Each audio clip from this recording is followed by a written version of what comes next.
Bonjour à tous, bienvenue sur ma chaîne. Aujourd'hui, nous allons parler d'un film nigérian très intéressant qui vient de sortir. Croyez-moi, ce film va vous époustoufler. Il y a tant de choses à apprendre. Avez-vous un enfant têtu et vous sentez-vous frustré en essayant de l'aider à changer? Regardez ce film et partagez vos expériences dans les commentaires. Plongeons dans l'histoire. Le film commence avec Jeremy, un jeune homme gâté qui est impliqué dans la drogue et la débauche. Cependant, il aime quelqu'un. Un jour, Jeremy est au lit avec sa petite amie Gina, endormie, et la chambre est en désordre à cause des drogues et de l'alcool. Soudain, le père de Jeremy, M. Godson, frappe à la porte et Gina, terrifiée, le réveille. Voyant sa peur, Jeremy la rassure en lui disant que son père ne lui fera pas de mal, mais Gina a toujours peur, sachant ça à quel point son père peut être sévère. Jeremy dit à son père qu'il est dans la salle de bain, frustrant M. Godson, qui est déçu par le style de vie de son fils. Jeremy a toujours été une source constante de problèmes pour son père depuis son enfance. Et maintenant qu'il est adulte, M. Godson ne sait plus comment l'aider. Il se remémore un souvenir douloureux à l'hôpital lorsque sa femme, sur son lit de mort, lui a supplié de prendre soin de leur fils. Il lui avait promis qu'il serait toujours là pour Jeremy, mais maintenant, en voyant son fils perdre le contrôle, il a l'impression d'avoir échoué. De retour dans le présent, M. Godson va dans le salon et pleure devant le portrait de sa défunte épouse, confessant qu'il a échoué à tenir sa promesse. Il admet qu'après sa mort, il a été consumé par son chagrin et n'a pas remarqué quand Jeremy est tombé dans la mauvaise compagnie. Après avoir ouvert son cœur, il trouve la force de renouveler son engagement à aider son fils, jurant de s'occuper de lui jusqu'à son dernier souffle. Plus tard, Gina essaie de sortir discrètement de la chambre sans savoir que M. Godson est encore là. Lorsqu'il l'arrête, elle est terrifiée. Ses jambes tremblent alors qu'elle reste figée de peur. M. Godson l'insulte durement, lui disant de rester loin de son fils, mais elle refuse de quitter Jeremy. Il appelle Jeremy en bas pour le confronter à propos de Gina. Étonnamment, lorsque Jeremy descend, il fait comme si personne n'était là à part son père, ce qui fait penser à M. Godson qui hallucine. C'était la façon de Jeremy d'aider Gina à s'échapper tout en faisant taire les plaintes de son père. Jeremy remonte ensuite à l'étage, laissant M. Godson encore plus confus. Le lendemain, Jeremy est dans le salon, essayant de fumer de l'herbe avec une bouteille de whisky sur la table. En entendant les pas de son père, il cache rapidement tout pour que son père ne remarque rien. Jeremy sait que son comportement est mauvais, mais il continue quand même. À quel point peut-on être têtu et imprudent? Lorsque M. Godson entre, il dit à Jeremy qu'il sait déjà ce qu'il fait. M. Godson tente de conseiller son fils en lui disant que le prétendu plaisir qu'il recherche maintenant entraînera de plus gros problèmes à l'avenir. Plus tôt il prendra la vie au sérieux, mieux ce sera pour lui. Mais est-ce que Jeremy écoute? Absolument pas. Au lieu de cela, il demande à son allocation mensuelle. Étonnamment, M. Godson accepte de la lui envoyer et monte à l'étage, tandis que Jeremy reprend sa consommation de drogue. Quelques jours plus tard, M. Godson est dans la cuisine en train de cuisiner quand Jeremy entre négligemment et demande de la nourriture. M. Godson lui rappelle qu'il a chassé plusieurs domestiques en les harcelant ou en les licenciant, laissant M. Godson faire tout le travail de la maison. Jeremy, offensé par ce rappel, s'en va en colère. Plus tard, M. Godson appelle une agence pour engager une nouvelle domestique et il lui assure qu'ils enverront quelqu'un bientôt. Le lendemain, une femme âgée arrive avec ses bagages. Choquée par le désordre dans le salon, elle commence immédiatement à nettoyer. Lorsque M. Godson descend, il lui demande si elle est la domestique envoyée par l'agence et elle confirme. Elle se présente sous le nom de Margaret, ou Maggie pour les intimes, et partage son histoire. Aînée de 4 frères, elle est forte et les a élevés pour qu'ils soient responsables. Elle se vante aussi d'être une excellente cuisinière, ce qui impressionne M. Godson.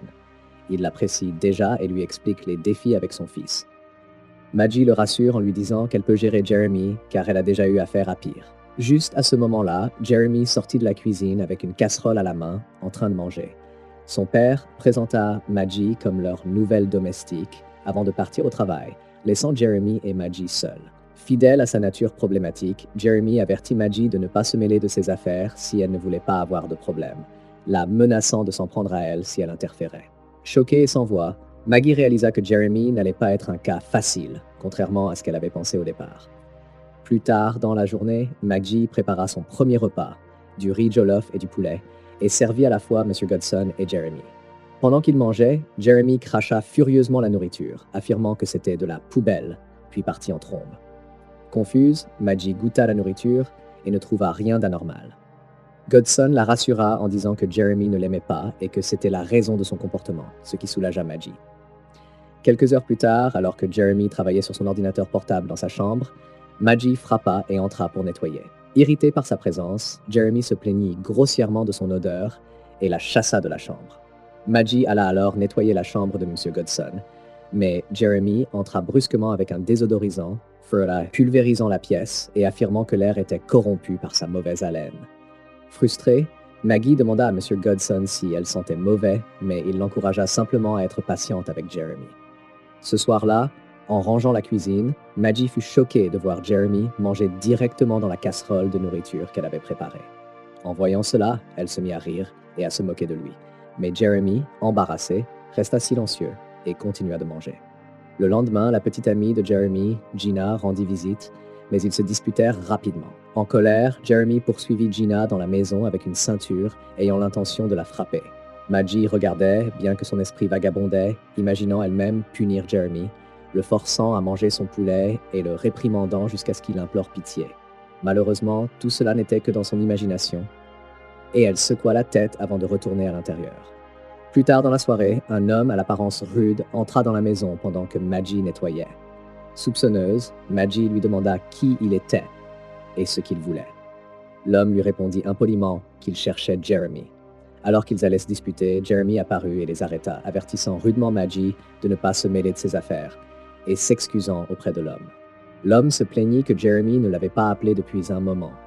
Jeremy répondit qu'il n'était plus fidèle et avait trouvé quelqu'un d'autre pour lui fournir des produits. L'homme insista en disant qu'il avait encore toutes sortes de substances dans son sac. À leur insu, Maggie écoutait leur conversation. Après leur transaction, Jeremy se tourna vers Maggie et la menaça de ne rien dire à personne, surtout pas à son père, sur ce qu'elle avait vu. Le lendemain, Maggie renversa accidentellement une boisson sur Jeremy dans le salon. Furieux, Jeremy la gifla au visage, criant contre son manque d'attention. Choqué, Maggie lui demanda pourquoi il frappait une personne beaucoup plus âgée que lui, mais Jeremy l'ignora et lui ordonna de nettoyer le désordre. Maggie se retira dans sa chambre, déplorant qu'un jeune homme comme Jeremy puisse avoir l'audace de la gifler, simplement parce qu'elle travaillait comme domestique chez eux. Le jour suivant, Maggie trouva Jeremy étendu sur le sol, entouré de cigarettes et de substances. Inquiète, elle l'appela, mais Jeremy ne répondit pas. Elle se précipita et le toucha, mais il ne bougea toujours pas. Paniquée, Maggie cria après M. Godson. Le médecin de la famille fut appelé et, après avoir examiné Jeremy, informa M. Godson que ce que Jeremy avait pris était dangereux. Si Jeremy ne s'arrêtait pas, sa vie pourrait être en danger, ce qui inquiéta profondément M. Godson. Le médecin avertit Jeremy, mais ce dernier ne montra aucun remords, comme si ses paroles entraient par une oreille et ressortaient par l'autre. Quelques jours plus tard, alors qu'il rentrait chez lui en voiture avec son père, Jeremy montra enfin des signes de remords, s'excusant d'avoir été un fardeau et de ne pas avoir écouté toutes ces années. Son père lui pardonna, exprimant à quel point il était heureux de voir un Jeremy repentant. Alors qu'ils approchaient de leur allée, M. Godson rappela à Jeremy de lui rappeler de payer le salaire de Maggie une fois à la maison. Soudain, une voiture leur bloqua la route, et avant qu'ils ne réalisent ce qui se passait, des hommes armés sortirent, kidnappèrent M. Godson, jetèrent Jeremy hors de la voiture, puis s'enfuirent. Terrifié, Jeremy courut à l'intérieur. Maggie, surprise par son comportement frénétique, lui demanda ce qui s'était passé. Jeremy, encore tremblant, lui raconta que son père avait été kidnappé. En entendant cela, Maggie cria « Jésus! Oh! Mon salaire !» et se mit à pleurer. Elle confronta Jeremy, lui demandant pourquoi il n'avait rien fait pour les arrêter, mais Jeremy la fit taire. Désespéré, Jeremy demanda à Maggie 200 000 Naira pour aller à la police, ce qui l'amusa. Elle se moqua de lui, disant qu'il avait gaspillé tout son argent dans les produits, alors que lui, le fils d'un homme riche, n'avait plus un sou. Se sentant impuissant, Jeremy monta à l'étage. Plus tard, Maggie, Jeremy et son oncle se rassemblèrent dans le salon, inquiets du kidnapping de M. Godson. Maggie pleura à cause de son salaire impayé, et l'oncle de Jeremy la rassura en disant que son patron serait retrouvé sain et sauf. Jeremy demanda ensuite à son oncle s'il pouvait rester chez lui en attendant, mais son oncle refusa, affirmant qu'il ne voulait pas que Jeremy influence négativement ses enfants, laissant Jeremy dévasté. Le lendemain, Jeremy emballa ses objets de valeur, bijoux en or, ordinateur portable, chaussures de marque et autres articles, et les emmena à un acheteur. L'acheteur lui offrit 500 000 Naira pour tout. Bien que Jeremy ait refusé au départ, son désespoir le poussa à accepter l'argent. De retour à la maison, il se rendit à la cuisine pour manger, mais la trouva verrouillée. Frustré, il appela Maggie, qui lui dit qu'il ne restait plus de nourriture, à l'exception de ce que sa mère avait envoyé. Elle le taquina en disant qu'elle ne partagerait la nourriture que s'il la respectait. Jeremy, fier, refusa. Alors Maggie lui dit qu'il n'aurait aucune part de sa nourriture et s'en alla. Jeremy essaya ensuite d'entrer dans la chambre de son père, mais la trouva également verrouillée. Furieux, il confronta Maggie, exigeant la clé de la chambre de son père pour pouvoir prendre de l'argent et acheter de la nourriture. Maggie, cependant, lui fit promettre de la respecter et d'arrêter son comportement destructeur avant d'accepter de l'aider. À contre-cœur, Jeremy céda et Maggie lui apporta à manger, amusé par son désespoir. Plus tard, Maggie trouva les assiettes sales que Jeremy avait laissées après avoir mangé. Déçue, elle l'appela pour qu'il nettoie après lui. Jeremy refusa, disant que c'était son travail. Maggie répondit sarcastiquement, suggérant que s'il voulait mourir de faim, il devait continuer à agir ainsi. Jeremy, réalisant qu'il perdait son ego, s'excusa et apporta les plats à la cuisine, laissant Maggie étonnée. Le lendemain matin, Jeremy se réveilla et commença immédiatement à utiliser son téléphone. Maggie entra et commença à lui conseiller d'être plus responsable, même envers lui-même. Elle lui expliqua que la première chose à faire en se levant était de se mettre à genoux pour remercier Dieu pour la vie. Ensuite, il devait nettoyer sa chambre, faire son lit, laver les toilettes et s'occuper de son linge sale. Jeremy, réalisant qu'il avait perdu le contrôle et était désormais à la merci de Maggie, puisque son père n'avait toujours pas été libéré, accepta à contre-cœur ses instructions et elle partit. Plus tard, alors que Maggie descendait les escaliers, elle entendit frapper à la porte. À sa grande surprise, c'était l'homme notoire qui fournissait de la drogue à Jeremy. Contre toute attente, Maggie l'accueillit poliment et lui offrit même à boire, le surprenant avant d'aller appeler Jeremy. Dans la chambre de Jeremy, Maggie l'informa que son fournisseur était en bas. Cependant, elle suggéra à Jeremy de s'occuper lui-même de la situation, car si elle affrontait cet homme, ce serait comme un camion percutant un vélo. Jeremy, se rappelant que la drogue avait failli lui coûter la vie, fut rempli de détermination. Il descendit rapidement pour régler la situation. Lorsque Jeremy rencontra l'homme, celui-ci s'attendait à un accueil amical, mais à la place, Jeremy le mit en garde de ne plus jamais se montrer. Il le menaça d'appeler la police s'il revenait et le poussa violemment hors de la maison. Maggie était ravie de voir ce changement et en fut fière.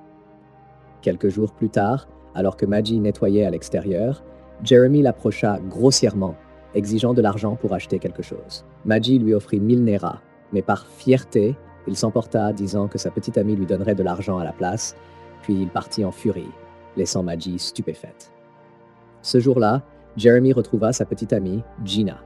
Après avoir attendu des heures, une Jeep élégante arriva, et à sa grande surprise, Gina en descendit.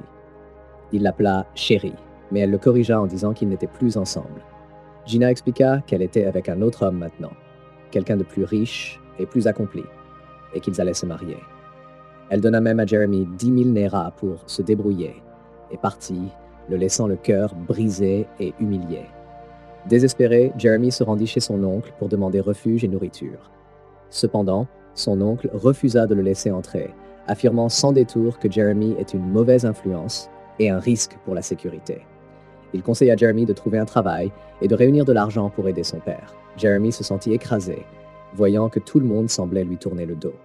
Dans un ultime recours, Jeremy rentra chez lui avec un jeune homme pour l'aider à voler et vendre leur téléviseur intelligent de 64 pouces.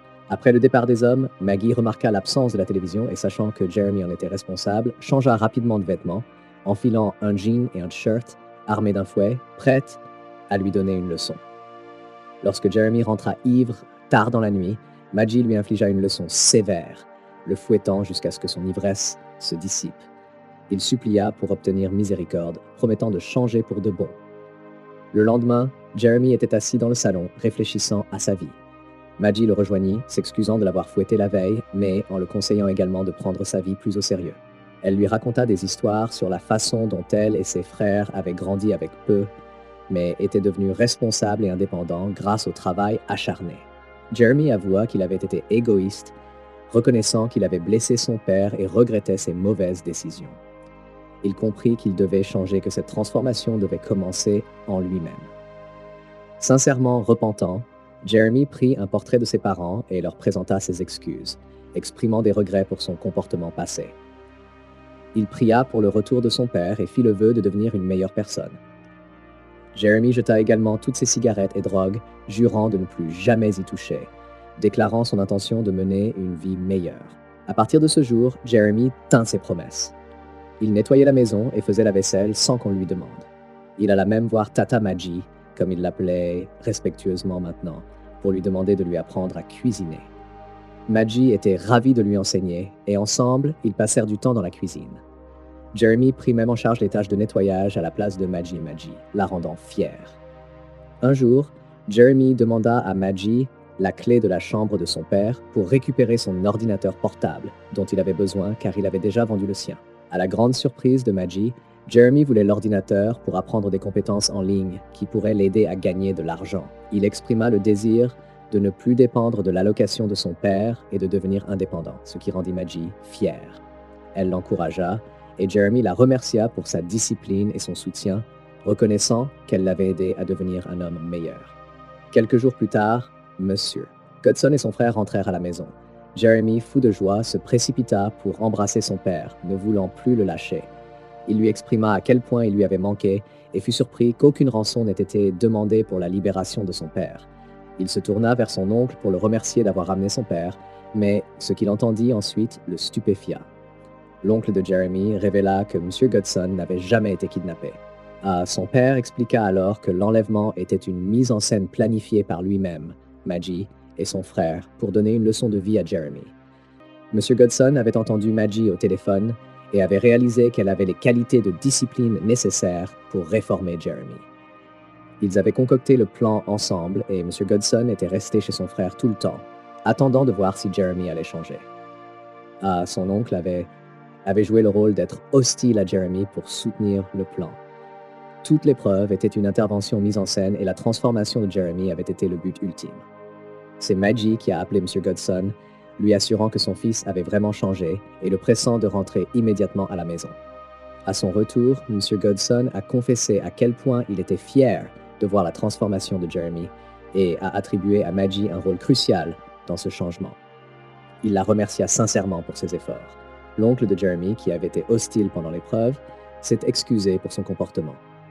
Il expliqua que cela faisait partie du plan, mais rappela à Jeremy que quoi qu'il arrive, il l'aimait profondément en tant que neveu et que sa maison lui serait toujours ouverte. Cela fit sourire Jeremy.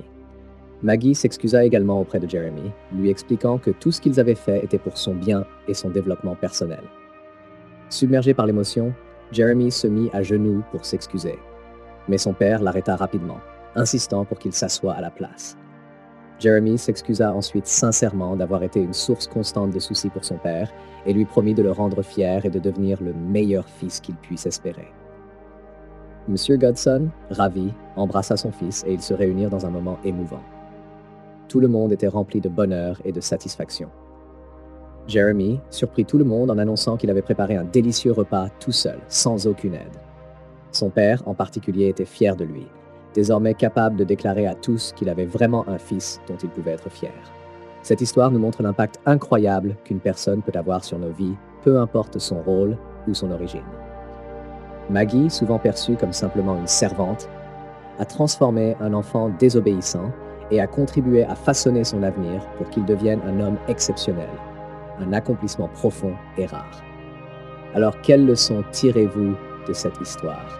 Partagez vos réflexions dans la section des commentaires. Merci d'avoir regardé et n'oubliez pas de vous abonner à cette chaîne pour plus de mises à jour intéressantes et récentes sur les films nigérians. À la prochaine!